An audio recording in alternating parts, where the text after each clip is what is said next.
Okay bodies, ये है टोग्यानकी का एपिसोड 2। एपिसोड की स्टार्टिंग में शीकी के बचपन का सीन होता है और यहाँ पर वो मिट्टी से खेल रहा होता है एंड यहाँ पर सुएशी आता है और वो शीकी से कहता है कि अब घर चलने का समय हो गया है। शीकी भी घर जाने के लिए तैयार हो जाता है, लेकिन तभी उसको याद आता है कि सामीदारे ने सुयोशी को खत्म कर दिया है। और इसके बाद सीन होता है प्रेजेंट का। शीकी यहाँ पर एक चेयर पे होता है और वो भी पूरी तरीके से बंधा हुआ। शीकी के पीछे वही आदमी होता है जिसने शीकी को चेयर से बांधा होता है और वो एक्सरसाइज कर रहा होता है। वो आदमी शकी से कहता है कि उसने शीकी को जानबूझकर नहीं जगाया क्योंकि उसको शायद वो बातें समझ नहीं आती जो कि वो आदमी उसको बताता। अगर शकी जरा सा भी नींद में होता तो वो आदमी उससे कहता है कि उसको इनफिशियंसी बिल्कुल भी पसंद नहीं। इस आदमी का नाम है नाइटो मोदानो और वो भी शीकी की तरह ही डीमन है। नाइटो शीकी से कहता है कि उसके फादर की बॉडी को उन लोगों ने कहीं पे अच्छे से स्टोर कर दिया है। नाइटो बताता है कि वो शीकी को यहाँ पर दो रीजंस की वजह से लाया है। पहला उसके इवैल्यूएशन के लिए और दूसरा उसे बचाने के लिए। नाइटो फटाफट से पीछे जाता है और एक बोर्ड को उसके सामने लेके आता है। शकी अब यहाँ पे नाइजा को देखता है और नाइटो शकी को बताता है कि ये रोल स्केच है जो कि वो पहनता है फास्ट और एफिशिएंट होने के लिए। अब वो शीकी को मोमोतारो एजेंसी के बारे में बताता है। अगर मोमोतारो एजेंसी को अच्छे से बताया जाए तो वो मोमोतारो के डिसेंडेंट्स हैं, यानी वंशज। मोमोतारो एजेंसी एक ऐसी ऑर्गेनाइजेशन है जो कि डीमंस को खत्म करते हैं पकड़ करके। उनको रोकने के लिए डीमन एजेंसी को बनाया गया है। नाइटो अवेकन डीमंस को ढूंढता है और वो उनको बताता है कि क्या वो लोग डीमन एजेंसी को ज्वाइन करने के लिए फिट है भी या नहीं। और बस यहाँ पर बात इनकी पूरी होती है। नाइटो अब यहाँ पे शीके का मुंह खोल देता है, लेकिन शीकी उसको पूरा खोलने के लिए कहता है। शीकी नाइटो के ऊपर चिल्लाते हुए कहता है कि अगर उसने शीकी के डैड के साथ कुछ भी आलतू फालतू चीज करी तो वो नाइटो को छोड़ेगा नहीं। शकी की बात सुनकर नाइटो उसका एक पॉइंट काट लेता है। नाइटो शकी से कहता है कि उसने शिक्की को पहले ही बता दिया था कि उसके डैड को उन लोगों ने अच्छे से स्टोर कर रखा है कहीं पर। नाइटो शकी से कहता है तुम्हारा दिमाग चलता नहीं है क्या? शी ने अभी अभी उसकी लाइफ के 35 सेकंड वेस्ट कर दिए एक क्वेश्चन पूछ के। शीकी कहता है कि उसको नाइटो की बातों से कोई भी फर्क नहीं पड़ता क्योंकि उसको नाइटो के ऊपर भरोसा ही नहीं है। नाइटो कहता है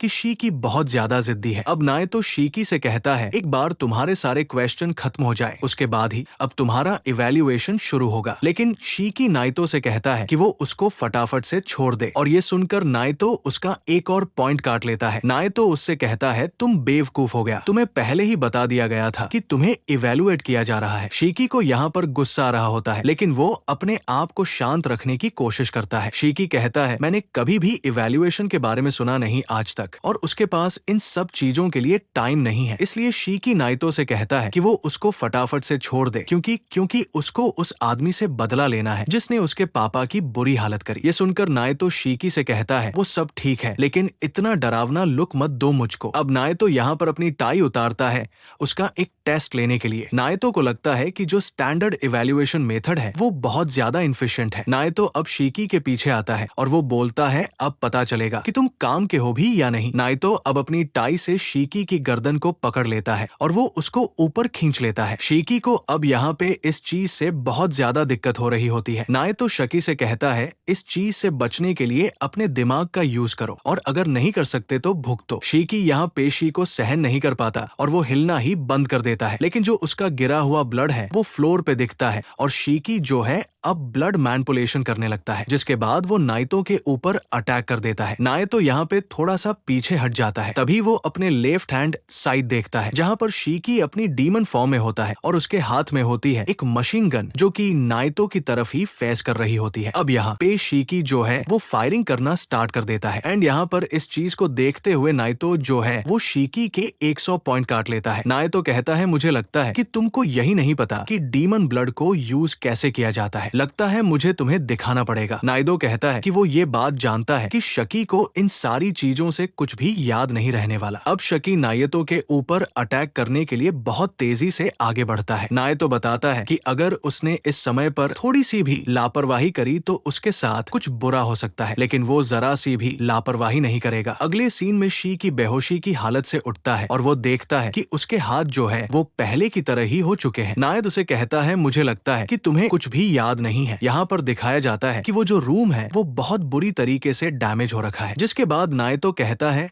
डीमन ब्लड बहुत ज्यादा पावरफुल है लेकिन उसको कंट्रोल करना बहुत ज्यादा हार्ड है। शीकी कहता कहता है कि उसको समझ नहीं आ रहा कि नाइतो आखिर कह क्या रहा है और ये अजीब सी चीज क्या है जो नाइतो के हाथ में है। नाइतो कहता है कि वो अपना डीमन ब्लड कंट्रोल कर रहा है और इससे आगे उसको एक्सप्लेन करने की कोई जरूरत नहीं है। अब यहाँ पर नाइतो जो है वो शीकी को डिस्क्वालीफाई कर दे। शीकी यहाँ पे सोच रहा होता है कि उसको समझ ही नहीं आ रहा कि आखिर ये बंदा उससे कह क्या रहा है, लेकिन अभी तक उसको एक बात समझ आ चुकी है कि जो बंदा उसके सामने है वो काफी ज्यादा स्ट्रांग है। शीकी नाइतो से कहता है कि वो नाइतो को बिल्कुल भी पसंद नहीं करता, लेकिन नाइतो बहुत ज्यादा स्ट्रांग है, तो क्या शीकी उसका स्टूडेंट बन सकता है? शीकी को यहाँ पे बस स्ट्रांग बनना है और अपने पापा का बदला लेना है, लेकिन नाइतो यहाँ पे साफ साफ मना कर देता है। तुम लड़ाई में अपने दिमाग का यूज ही नहीं कर पाते, ना तुम अपने ब्लड को कंट्रोल कर सकते हो, ना ही अपने दिमाग को। सीधी सी बात है, तुम यूजलेस हो। नाइतो की ये सारी की सारी बात सुनने के बाद यहाँ पे बस एक चीज आ रही होती है शकी को, और वो है बहुत ज्यादा गुस्सा। नाइतो उसे कहता है अब तुम्हें हटाने का समय आ चुका है। नाइतो के हाथ में एक रिंग होती है जिससे वह अपने अंगूठे को काट लेता है। इस चीज से उसका ब्लड फ्लो होता है और वो अपने ब्लड से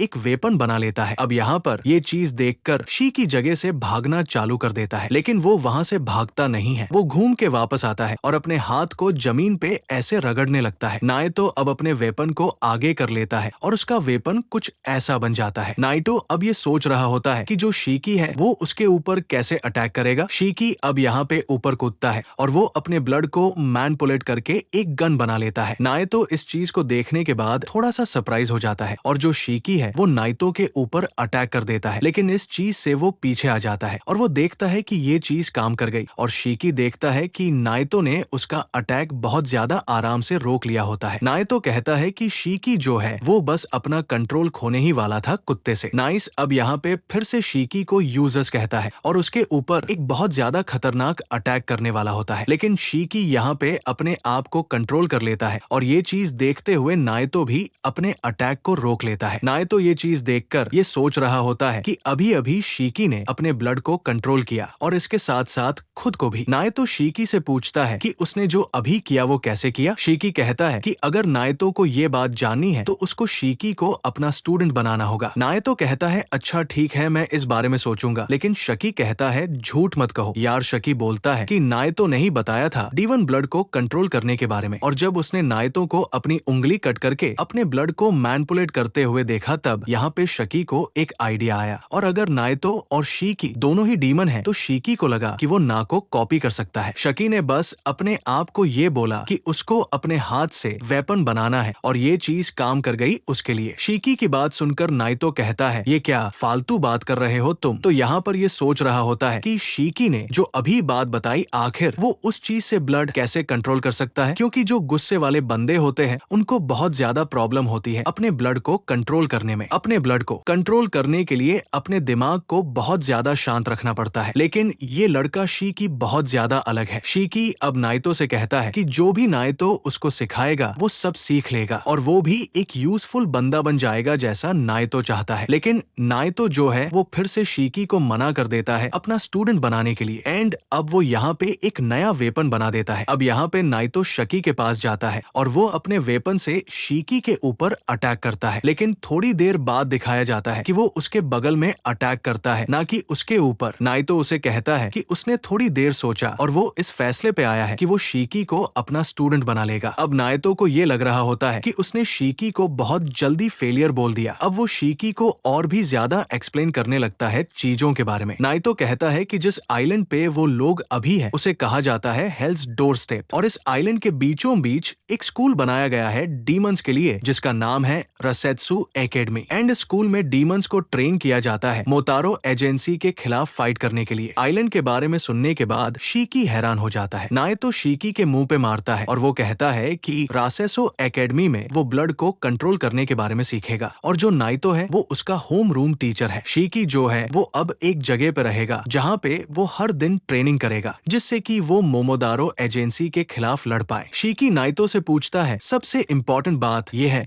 कि क्या वो सच में स्ट्रांग बन पाएगा। ना कहता है कि ये चीज तुम्हारे ऊपर है, लेकिन अगर शीकी के अंदर कोई भी प्रोग्रेस देखने को नहीं मिलती तो शीकी को स्कूल से बाहर निकाल दिया जाएगा। शी कहता है कि अगर वो इस चीज से स्ट्रांग बन पाएगा तो वो ये चीज जरूर करेगा और वो उस स्कूल को भी जॉय करेगा जिसके बारे में ना तो बता रहा है। अगले सीन में शीकी को ये रियलाइज होता है कि उसके सर पे कुछ अजीब अजीब सी चीज है। नायतो बताता है कि ये चीज प्रूफ है कि जो शीकी है उसका डीमन ब्लड अवेकन हो चुका है। ट्रेनिंग के साथ वो इस चीज को गायब भी कर सकता है। शीकी अब यहाँ पे कपड़े चेंज कर ही आ जाता है और अचानक से यहाँ पे नायतो इन दोनों के पीछे आ जाता है और कहता है तुम यहाँ पे खेलने नहीं आए हो। ये दोनों अब यहाँ पे ये सोच रहे होते हैं कि नायतो इतने अचानक से इनके पीछे कैसे आ गया। शी नायतो से कहता है कि उसको सीट बदलनी है क्योंकि वो इस आदमी के बगल में नहीं बैठ सकता। नायतो सबसे कहता है कि आज उसे स्कूल रूल्स के बारे में बताना था, लेकिन आज वो कुछ और करेंगे। ये सारे जितने भी यहाँ पर बैठे हैं वो सारे के सारे डीमंस हैं, तो वो लोग पकड़म पकड़ाई का गेम खेलेंगे। शीकी ये सुनकर कहता है गेम खेलना है। अगले सीन में ये लोग क्लास के बाहर होते हैं। नायतो इनको बताता है कि ये है शिनरा फॉरेस्ट और उन लोगों के पास बस 1 घंटा है स्कूल तक पहुंचने के लिए, लेकिन उन्हें नायतो से पकड़े जाने से बचना होगा। अगर ना तो उन्हें पकड़ लेता है तो वो उन्हें वही के वही रोक लेगा और अगर सारे के सारे स्टूडेंट्स पकड़े जाते हैं तो ये गेम वही के वही खत्म हो जाएगा। शकी ये बात सुनकर कहता है कि ये तो बस एक नॉर्मल पकड़ाम पकड़ाई का गेम है। नायतो कहता है अगर तुम लोग समय से पहले स्कूल में नहीं पहुंचे तो तुम लोगों को निकाल दिया जाएगा। नाओ कहता है कि ये चीजें बस एक ट्रेनिंग है और जो लोग इस जगह से ग्रेजुएट होंगे बस वही लोग